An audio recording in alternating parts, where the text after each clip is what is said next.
back to another episode of On a Mission. I'm your host, Dr. Wendy Norfleet with Norfleet Integrated Solution, and it is my pleasure to have with me today Rachael Tutwiler Fortune.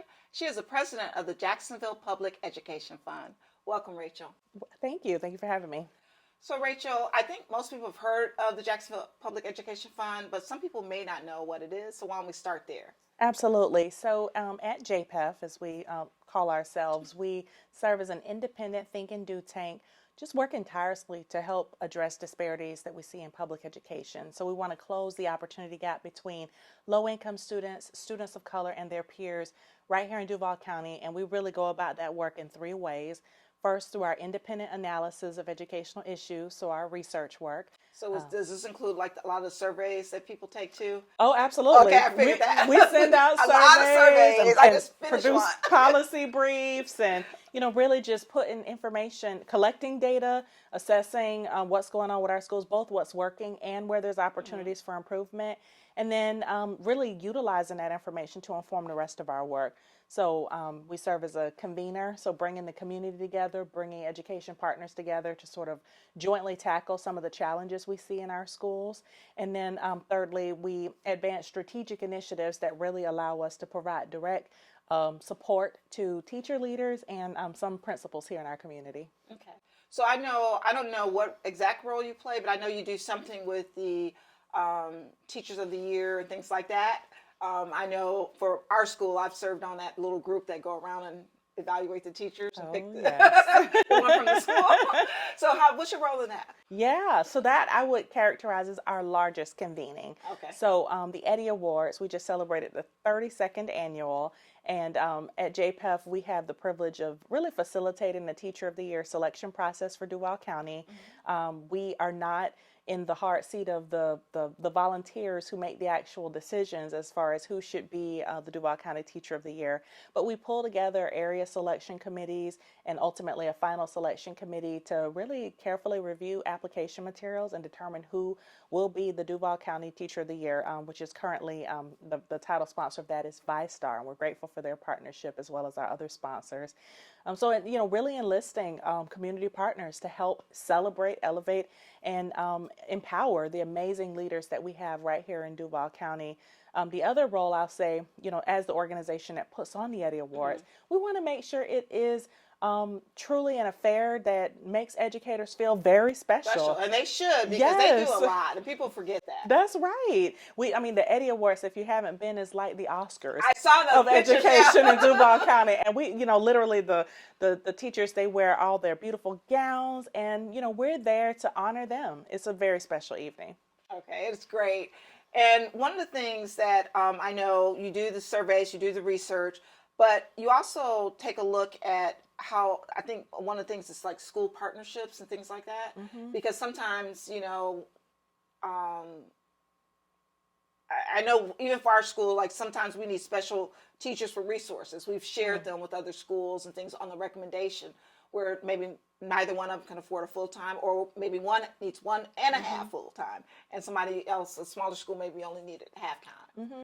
No, yeah. As we look at some of the greatest challenges facing schools right now, one of the greatest is sort of resource-related challenges. Another one you just named is sort of teacher shortages, right? We have so many schools that are, under-resourced, understaffed, and so we definitely see it as a part of our work and role at JPEF to make sure that we're being an advocate for schools to get additional resources and support, but also that we're helping to sort of identify where we can bridge some of those gaps. Yeah, and I think you guys do a great job. Sometimes I know we want 2 full-time people, right? Or something. It's like for our music, we had 1.5, or I think art one time we had, my kids both are in Mandarin, so it's but I do understand, and having been, on the fringes of education my whole life, I do understand that sometimes you have to even things out. I'm just very grateful that they have all their resources, music, art, media, everything. And so they're one of the schools that have everything. So I'm really happy about that. Absolutely. It makes a difference. A lot of times people don't realize that, but those little things, they make a difference. Absolutely. And I think what you were definitely referring to there is just how in some of our highest poverty areas, like there are even fewer resources. Right. And those are the students who, really we need learned them. they're, Right. already, historically underserved. And so, through our work, we definitely want to shine a light, first of all, on those opportunities to be more equitable in the supports we're providing students, but then, really helping to champion the solutions that we know will move the needle. For example, as we work to address the teacher shortage, one of the specific areas of focus we have alongside partners who are working with us on that strategy is building a more diverse teacher pipeline. Yes, because students need to see themselves. That's right.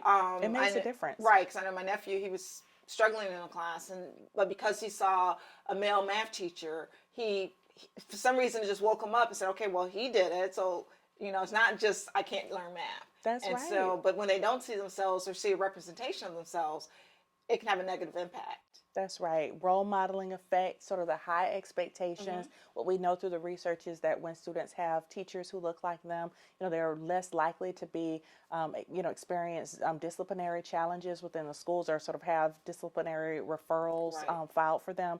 And so, we're really, excited as we think about the way our community is becoming more diverse every day, that we can play a role in helping to build a teacher pipeline in a way that will better represent our students and help, meet their needs, especially in those communities we were just describing. Yeah, we do a lot of that. I know my first 2 degrees are both in computer science, but I'm working with a couple other women around Jacksonville. We're trying to do that with IT, because the same thing is happening. We started Girls in IT at Andrew Jackson years ago for the very same reason. It was 21 girls in their IT program, but 100 and something in the whole program. But when you disperse them in the classroom, there's 1, maybe 2. That's right. And so they were dropping out because they don't see themselves. And then the teachers were at the time were male.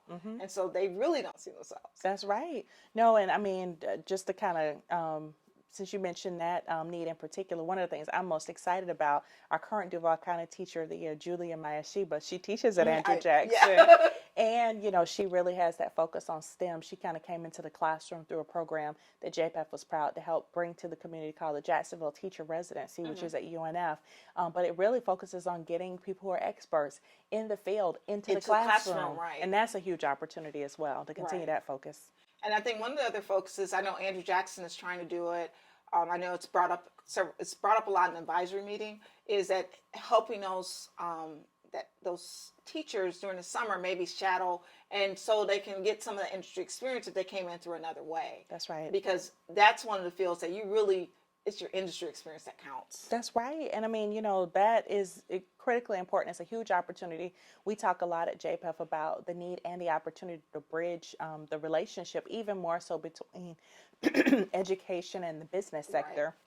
Because ultimately our kids, those are our future workforce. They need to get a job. So we need our teachers, to be prepared and equipped to support them in thinking about the types of opportunities that will be available to them. And so what better way than to give our teachers direct exposure to those opportunities? Well, I can't applaud you guys enough for everything you do, because I know how tirelessly, and it's, people may think it's a really big crew, but it's not. And so you guys do a lot for what you have to work with. Thank you. I always call our team small but mighty. And I'm just so grateful to labor alongside, people who truly are passionate about our mission and who believe in the potential of what is possible for, every child in Duval County. And, we're just so honored to be a part of the education ecosystem here, working to make a difference. Well, I just want to thank you. Thank you. So if someone wanted to learn more about JPAF, what do they do? How do they do it? Well, I would invite anyone who's interested to reach out to me directly. Our website is www.jaxpef.org. On that site, you can find our entire staff roster. So if there are specific ways you'd like to be involved, feel free to reach out to any of us. I personally am at Rachael.Fortune@jaxpef.org. But there's so many ways that people can be involved. Our mission is one that, really reaches our entire community. And so we want as many people as possible to get involved in that work. Okay. And also people need to fill out their surveys. Oh, yes. Okay. If you hear from us to get some insight, please share your perspective and your insights with us. All right. Rachel, thank you so much for coming on. Thank you for having me. Thank you so much for joining us today. Please check out JPEF's website at jaxpef.org. And we'll see you next time on Buzz TV.